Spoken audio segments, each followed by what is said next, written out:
യുവ രാഷ്ട്രീയ നേതാവിനെതിരെ മുൻ മാധ്യമപ്രവർത്തകയും പുതുമുഖ നടിയുമായ യുവതി ഉന്നയിച്ച ഗുരുതരമായ ലൈംഗികാരോപണങ്ങളാണ് ഇപ്പോൾ ചർച്ചയായിരിക്കുന്നത്. ഒരു പ്രമുഖ ചാനലിലൂടെയാണ് നടി ഈ വിഷയങ്ങൾ തുറന്നു പറഞ്ഞത്. ഹൂ കെയേഴ്സ് എന്ന മനോഭാവത്തോടെ ജനപ്രതിനിധിയായ ഒരാൾ നടത്തിയ ഈ അതിക്രമം സമൂഹത്തിൽ വലിയ ചലനങ്ങൾ ഉണ്ടാക്കി.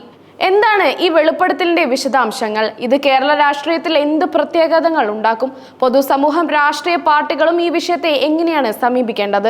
മുൻ മാധ്യമ പ്രവർത്തകയും നടിയുമായ റിനി ആൻ ജോർജാണ് യുവ രാഷ്ട്രീയ നേതാവിനെതിരെ ഗുരുതരമായ ആരോപണങ്ങളുമായി രംഗത്തെത്തിയത്. 3.5 വർഷം മുമ്പ് സമൂഹ മാധ്യമത്തിലൂടെയാണ് ഇയാളെ പരിചയപ്പെട്ടതെന്ന് റിനി പറയുന്നു.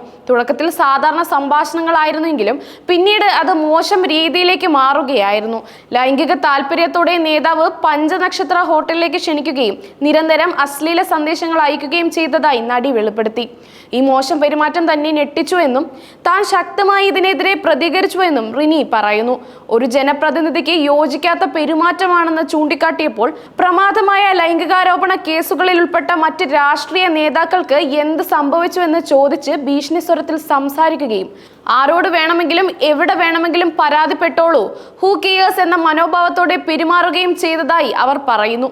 ഈ വെളിപ്പെടുത്തൽ കേരള രാഷ്ട്രീയത്തിൽ മാത്രമല്ല പൊതുസമൂഹത്തിലും വലിയ ചർച്ചകൾക്ക് തുടക്കമിട്ടിരിക്കുകയാണ്. റിനി ശക്തമായി പ്രതികരിച്ചപ്പോൾ കുറച്ചുകാലം നേതാവ് ശല്യം ചെയ്തിട്ടില്ല. എന്നാൽ പിന്നീട് വീണ്ടും മോശം സന്ദേശങ്ങൾ അയക്കാൻ തുടങ്ങിയപ്പോൾ ഇയാളുടെ പാർട്ടിയിലെ മറ്റ് നേതാക്കളോട് പരാതി പറഞ്ഞിട്ടും ഫലമുണ്ടായില്ലെന്നും നടി പറയുന്നു. വിഷമിക്കേണ്ട, പരിഹരിക്കാമെന്ന് ഉറപ്പ് നൽകിയവർ തന്നെ പിന്നീട് ആ നേതാവിനെ കൂടുതൽ പദവികൾ നൽകി.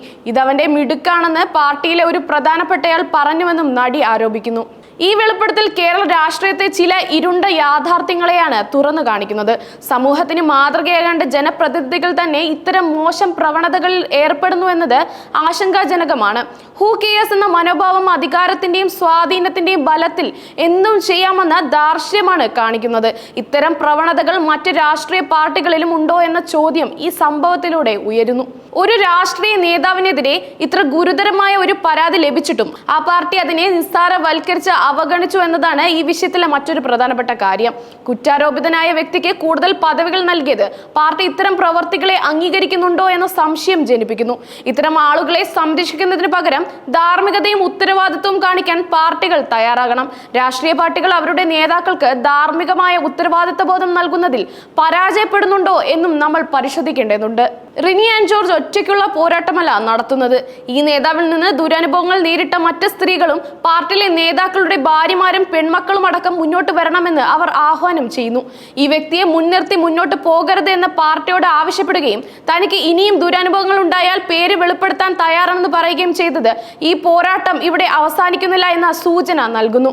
ലൈംഗിക അതിക്രമങ്ങൾക്കെതിരെ ശബ്ദമുയർത്താൻ മുന്നോട്ട് വരുന്നവർക്ക് മാധ്യമങ്ങളും സമൂഹവും നൽകേണ്ട പിന്തുണ വലുതാണ്. ഹെയ്റ്റ് സ്പീച്ച് പോലെയുള്ള സൈബർ ആക്രമണങ്ങൾ അതിജീവിച്ച് ഇത്തരം വിഷയങ്ങൾ തുറന്നു പറയാൻ തയ്യാറാകുന്നവരുടെ വാക്കുകൾക്ക് സമൂഹം വില കൽപ്പിക്കേണ്ടതുണ്ട്. ഈ വെളിപ്പെടുത്തൽ ഒരു വ്യക്തിക്കെതിരെ മാത്രമുള്ളതല്ല, മറിച്ച് ഈ വിഷയത്തെ ഗൗരവമായി കാണാത്ത ഒരു വ്യവസ്ഥിതിയെക്കുറിച്ചുള്ള ഒരു ചോദ്യം കൂടിയാണ്. ഈ വെളിപ്പെടുത്തലിന്റെ അടിസ്ഥാനത്തിൽ നിയമപരമായ നടപടികളിലേക്ക് നീങ്ങുമോ എന്ന് കാത്തിരുന്ന് കാണേണ്ടിയിരിക്കുന്നു. ഒരുപക്ഷെ ഈ സംഭവത്തിൽ പ്രതികരണം നൽകാത്ത രാഷ്ട്രീയ നേതൃത്വത്തിന് ഇത് വലിയൊരു വെല്ലുവിളിയായി മാറിയേക്കാം. ഈ വിഷയത്തിൽ രാഷ്ട്രീയ പാർട്ടികൾ എങ്ങനെ പ്രതികരിക്കുമെന്നത് കേരളത്തിലെ രാഷ്ട്രീയ കാലാവസ്ഥയെ സ്വാധീനിക്കാൻ സാധ്യതയുണ്ട്.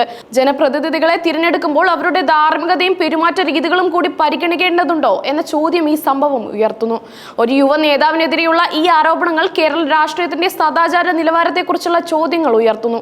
ലൈംഗിക അതിക്രമങ്ങൾക്കെതിരെ പോരാടുന്നവർക്ക് നിയമ സംവിധാനങ്ങളും രാഷ്ട്രീയ പാർട്ടികളും വിശ്വാസം നഷ്ടപ്പെടാൻ ഈ സംഭവങ്ങൾക്ക് കാരണമാകും.